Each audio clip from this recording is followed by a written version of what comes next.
આપણા સ્વામિનારાયણ ભગવાને શિક્ષાપત્રીમાં એમ કીધું છે કે જે ત્યાગી હોય એમણે સ્ત્રીની પેલી પ્રતિકૃતિ કરવીને ને સ્ત્રીની ચિત્ર પ્રતિમા હોય એને પણ અડવું નહીં. તો સાયન્ટિફિકલી તમે જોવા જાઓ તો એ તો પેપર જ છે ને, પેપરને સ્પર્શ કરવાથી શું નુકસાન થાય એમ. ભાઈ સ્ત્રીની જે આકૃતિ છે એ આકૃતિ પાછળ જે વિજાતીય આકર્ષણનો જે ભાવ રહેલો છે એ સંતોને ડિસ્ટર્બ કરે.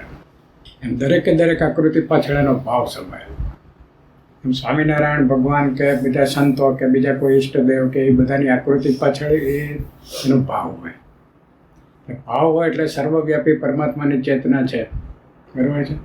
એ જેને વિશે તમને જેની ઉપાસના હોય ને જેમાં શ્રદ્ધા હોય એની ચેતના એમાં પ્રગટ થાય એવું હોય. આપણને સર્વોપરી પરમ તત્વ પરમાત્મા સ્વામિનારાયણ ભગવાનની જે દિવ્ય ચેતના સર્વવ્યાપી એ પ્રતિમા સ્વરૂપમાં આપણે જ્યારે આપણો પ્રેમ ને ભક્તિ ને બધા જે આપણા ભાવ છે એ બધું ડેડિકેટ કરીએ, સમર્પિત કરીએ, એટલે એ સ્વરૂપમાં ભગવાનનું મેનિફેસ્ટેશન થાય, અંદર આવિર્ભાવ થાય ભગવાન. અને એ આપણે પૂજા અને એ બધું આપણે જે ભાવ છે ને એ જીલે છે. એટલે આ સ્થૂળ પદાર્થ અત્યારે આપણે થાળ ધરાવ્યો, એ થાળ કંઈ ભગવાન થોડા જ જમે છે. એની પાછળનો જે ભક્તિ ભાવ છે એ ભાવ ભગવાન ગ્રહણ કરે. એટલે આ બધા વિવિધ પ્રક્રિયાઓ દ્વારા આપણા જે ભાવ છે એ ભગવાનને આપણે વારે સમર્પિત કરતા જઈએ. એટલે આપણી જે ઇન્ડિવિજ્યુઅલ કોન્શિયસનેસ, એટલે આપણી જે પોતાની જે ચેતના છે એ પરમાત્માની ચેતના સાથે યુનાઇટ થાય, એની સાથે જોડાય. એટલે રોજ આપણે ભાવથી એ બધું પૂજા ને માનસિક પૂજા એ બધું કર્યા કરીએ ભક્તિભાવ. પણ મિકેનિકલ થાય તો એ કાળે કરીને થોડું ભગવાન સાથે એટેચમેન્ટ તો થાય, યાંત્રિક રીતે થાય તો, પણ તમે અંદર ભાવ પ્રગટ કરીને અત્યંત પ્રેમ ભાવથી જ્યારે કોઈ પણ ક્રિયા કરો તો એ ભક્તિમાં રૂપાંતરિત થાય. પછી ધીમે એ સ્થૂળ ભક્તિ છે એ પરાભક્તિમાં રૂપાંતર થાય. સ્થૂળ પ્રેમ છે એ પરાપ્રેમમાં રૂપાંતર. એટલે પહેલાં તો ભૌતિક આપણી જે ચિત્તની વૃત્તિ છે એમાં પ્રેમનો ભાવ ઉત્પન્ન. સારા વિશ્વમાં આપણા સ્ત્રીને બાળકોને ફેમિલીને કુટુંબ કબીલાને બધામાં કેવું આપણને એટેચમેન્ટ હોય છે. પછી કંઈક ને કંઈક સ્વાર્થ અંદર સમાયેલો હોય.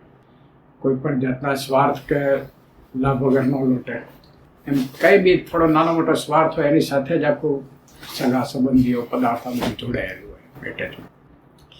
એ જે સેમ વસ્તુ છે એને ખાલી ડાયવર્ટ કરીને ભગવાનના સ્વરૂપમાં જોડવાય. હવે આપણે અત્યારે હરિકૃષ્ણ મહારાજ કે ઘનશ્યામ મહારાજ કે આ બધા સ્વરૂપો છે કે કોઈ બીજા ઈષ્ટદેવ કોઈ સંત મૂર્તિ હોય તો એમને આપણે દર્શન કરીએ એટલે શું થાય, એની સ્મૃતિ થાય. તો એની સાથે એમના જે કલ્યાણકારી ગુણો છે ભગવાનના એની સ્મૃતિ થાય. એટલે એ ગુણોને આત્મસાત કરવાની પહેલાં મુમુક્ષુતા જન્મે અંદર, એવો ભાવ જન્મે કે આ બધા પરમાત્માના કલ્યાણકારી ગુણો છે એ મારામાં કેમ આવે.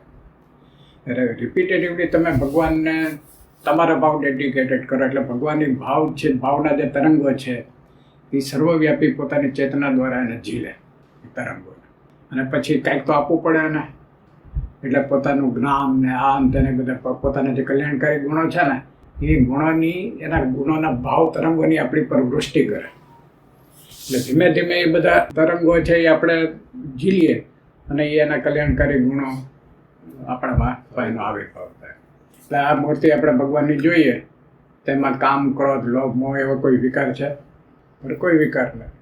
સંપૂર્ણ નિર્વિકારી સ્વરૂપ, સંપૂર્ણ નિર્દોષ સ્વરૂપ, બરાબર છે.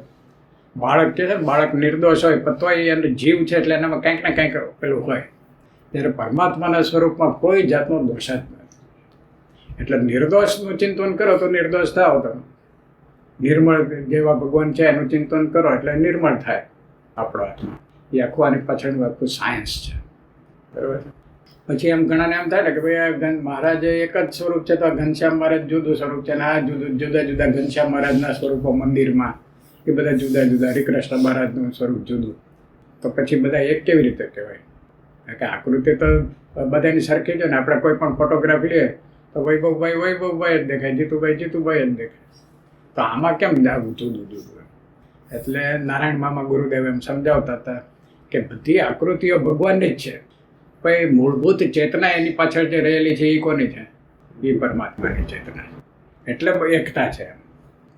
એટલે ઘનશ્યામ મહારાજના, હરિકૃષ્ણ મહારાજને, આ ઘનશ્યામ મહારાજ વડતાલના અને અમદાવાદના ને બધા જુદા નથી. એની પાછળ જે મૂળ ચેતના સ્વામિનારાયણ ભગવાનની રહેલી છે એ એક છે, એને લીધે બધી એકતા છે. એટલે કોઈ પણ સ્વરૂપના કોઈ પણ ફોર્મમાં તમે ભગવાનનો તમારો ભાવ અર્પણ કરો એટલે ભગવાનની ભાવ જીવે. સ્વરૂપ એક રાખવાનું કારણ એ ધ્યાનમાં, આમ તો દર્શનીય સ્વરૂપ, પૂજનીય સ્વરૂપ બધા કહેવાય, તો એક રાખો એટલે એમાં ફોકસ થાય, તમારું એકાગ્ર થાય. માઇન્ડ તમારું એકાગ્ર થાય એટલે તમારું જે ચિત્ત છે એ ધીમે ધીમે એક જ આકૃતિને ધારણ કરતું હોય એટલે નિર્મળ બને. સાથે સાથે આહાર શુદ્ધિ હોય, આપણે સત્વ ગુણાત્મક પ્રવૃત્તિ કરીએ, સત્વગુણમય આહાર આપણે કરીએ ઇન્દ્રિયો અંતઃકરણના, એટલે ધીમે ધીમે સત્વગુણ એટલું બધું પ્રાધાન્ય આપણું થઈ જાય કે તમોગુણ ને રજોગુણ ને બધા ભાવ લુપ્ત થતા જાય, સત્વગુણ પ્રિય. પછી સત્વગુણથી તમે પરમાત્માના સ્વરૂપમાં વધારે ફોકસ કરી શકો. પછી જ્યારે ભગવાનનો સાક્ષાત્કાર થાય ત્યારે સત્વ, રજસ અને તમસ એકેય ગુણ રહેતો જ નથી, ગુણાતીત અવસ્થા થાય. બરાબર? માયાથી, માયાના જે સત્વ, રજસ અને તમસ એ 3 ગુણોથી પર થઈ જાય. એટલે જેવા ભગવાન નિર્મળ છે અને દિવ્ય છે એવો જ આપણો ચૈતન્ય નિર્મળ ને દિવ્ય થાય, એટલે ભગવાન સાથે જોડાવે. એટલે કોઈ પણ ઈષ્ટદેવમાં તમે એમાં એકમાં તમારે વળગી રહેવું. પછી ભગવાનના મુક્ત કૃપા કરે એટલે હાયર સ્ટેજ ધીમે ધીમે તમને સમજાય. સ્ટેજીસ ઘણા છે, આ બધું નિર્માણ ભગવાને જ કર્યું. ધારો કે માતાજીના સ્વરૂપો છે, કે બીજા શંકર ભગવાનના સ્વરૂપો છે, કે રામચંદ્રજી, કૃષ્ણ ભગવાન, આ બધા જે સનાતન પહેલાંના જે સ્વરૂપો છે એ બધા તમને પરમાત્મા તરફ જ લઈ જાય. પછી તમને ધીમે ધીમે એની કેટેગરી વાઇઝ પછી તમારી પેલી ઉર્ધ્વગતિ થાય. એટલે ફિઝિકલ ઇવોલ્યુશન થાય જીવનું. પહેલાં કહે છે ને અમીબા થયું, તો અમીબામાંથી પછી જળચર થયા ને સ્થળચર થયા, બરાબર? એમ છેલ્લામાં છેલ્લું પગથિયું તો હ્યુમન બિંગ, માણસનો અવતાર મળ્યો. એટલે મનુષ્ય અવતારમાંથી આધ્યાત્મિક ઉત્ક્રાંતિ શરૂ થાય, ત્યાં સુધી ફિઝિકલ ભૌતિક ઉત્ક્રાંતિ કહેવાય. એટલે જેમ જેમ એની પેલી ઉત્ક્રાંતિમાં જીવ આગળ વધતો જાય એમ હાયર સ્ટેજ બધું એને સમજાતું જાય. પછી અલ્ટિમેટલી જે સર્વોપરી પરમ તત્વ જે છે પરમાત્માનું, એ સ્વરૂપની ઓળખાણ થાય. એ ઓળખાણ થાય પછી છેલ્લી આત્યંતિક કલ્યાણની સ્થિતિ ત્યારે થાય. જય સ્વામિનારાયણ.